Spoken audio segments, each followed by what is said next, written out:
સ્વાગત છે તમારું આજના નવા વિડીયોમાં। તો આજે હું તમારા હાલ માટે લઈને આવી છું એક મસ્ત મજાની રેસીપી, જે તમને વિડીયોમાં જોવા મળશે। તો વિડીયોને સ્કીપ કર્યા વગર એન્ડ સુધી જરૂરથી જોજો અને બાજુમાં રહેલા બેલ આઇકોનને જરૂરથી ઓન કરજો, જેથી વિડીયોની નવી નવી નોટિફિકેશન તમારા સુધી જલ્દીથી પહોંચતી રહે। તો ચાલો આપણે રસોઈ બનાવવાની શરૂઆત કરીએ। તો બ્રેડ પકોડા બનાવવા માટે આપણે સામગ્રીમાં એક પેકેટ બ્રેડ લીધી છે અને સામે બટેટા લીધા છે। ચાલો તેને આપણે બાફવા મૂકી દઈએ। તો આપણે બટેટાને બાફવા મૂકી દઈશું।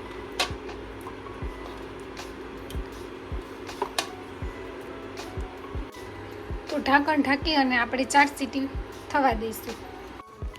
તો બટેટા બફાઈ ગયા છે, આપણે તેને ચાળણીમાં કાઢી લઈશું અને ઠંડા થવા દઈશું। તો બટેટા ઠંડા થઈ ગયા છે, આપણે તેની છાલ કાઢી લઈએ। તો આપણે બટેટાની છાલ કાઢી લઈએ છીએ। હવે આપણે બટેટાને મેશ કરી લઈશું। આપણે બટેટાને મેશ કરી લીધા છે, હવે આપણે તેમાં મસાલા કરીશું। આપણે સ્વાદ અનુસાર નમક ઉમેરીશું, અડધી ચમચી હળદર નાખીશું, 1 ચમચી લાલ મરચું પાવડર ઉમેરીશું, 1 ચમચી ધાણા જીરું પાવડર ઉમેરીશું, અડધી ચમચી ગરમ મસાલો ઉમેરીશું, અડધા લીંબુનો રસ નાખીશું। બધું સારી રીતે મિક્સ કરી લેશું।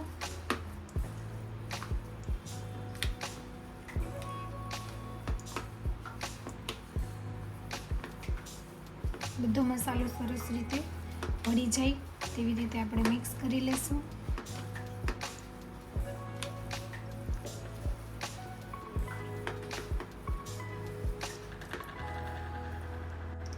આપણે મસાલામાં કોથમીર ઉમેરીશું,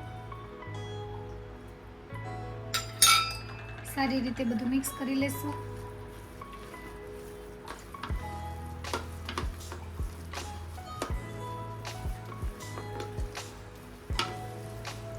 આપણે મસાલો ટેસ્ટ કરી અને બધા ઓછા મુજબ તમને તીખું કે વધારે ભાવતું હોય તો તમે તે મુજબ ચટણી ઉમેરી શકો છો।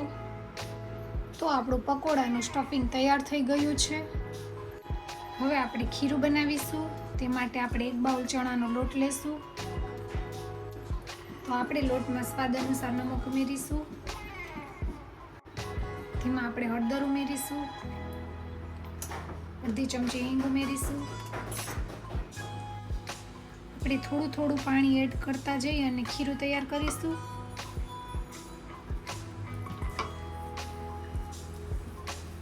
વધારે પાણી એડ નથી કરવાનું, નહીંતર ખીરું પતલું થઈ જશે, માટે આપણે થોડું થોડું પાણી એડ કરતા જઈ અને બેટર તૈયાર કરીશું।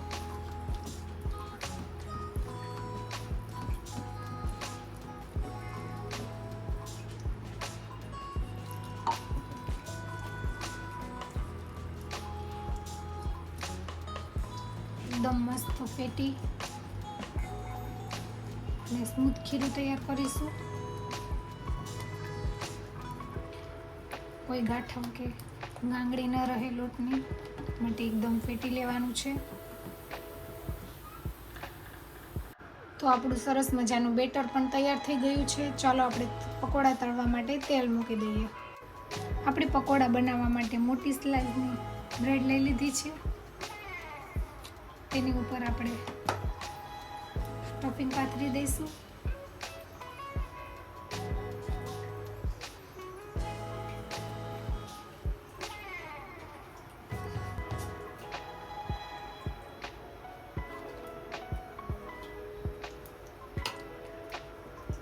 બીજી બ્રેડ લગાવી દઈશું ઉપર। આપણે વચ્ચેથી કટ આપી દઈશું।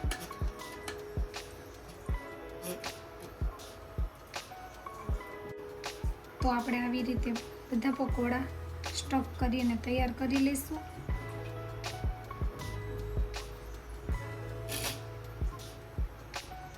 તો આપણે બધા પકોડાને સ્ટફ કરી દીધા છે। ચાલો હવે આગળની પ્રોસેસ ચાલુ કરીએ। તો આપણે પકોડાને ડીપ ફ્રાય કરી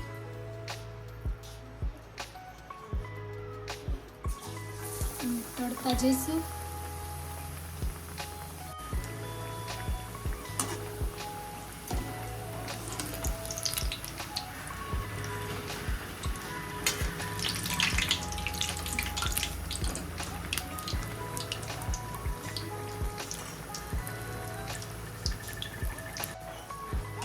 પલટાવી લઈશું પકોડાને.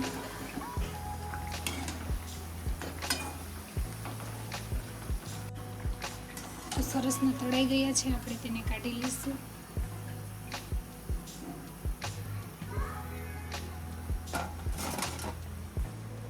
બીજા પકોડા પણ તળી લઈએ. પલટાવી લઈશું.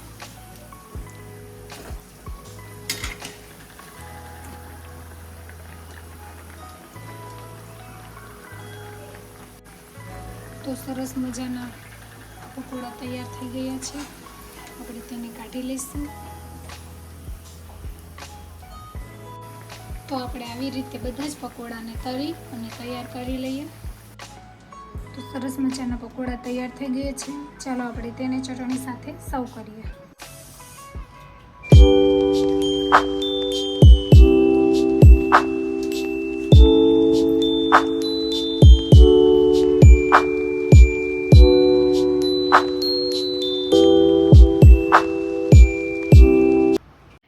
તો ફેમિલી, આજની રેસીપી તમને કેવી લાગી તે કોમેન્ટ કરીને જણાવજો. અને જો મારી ચેનલમાં નવા હોય તો ચેનલને લાઈક, શેર અને સબસ્ક્રાઈબ કરજો. મળશું આવી નવી રેસીપી સાથે. આવજો. જય સોમનાથ. Bye bye.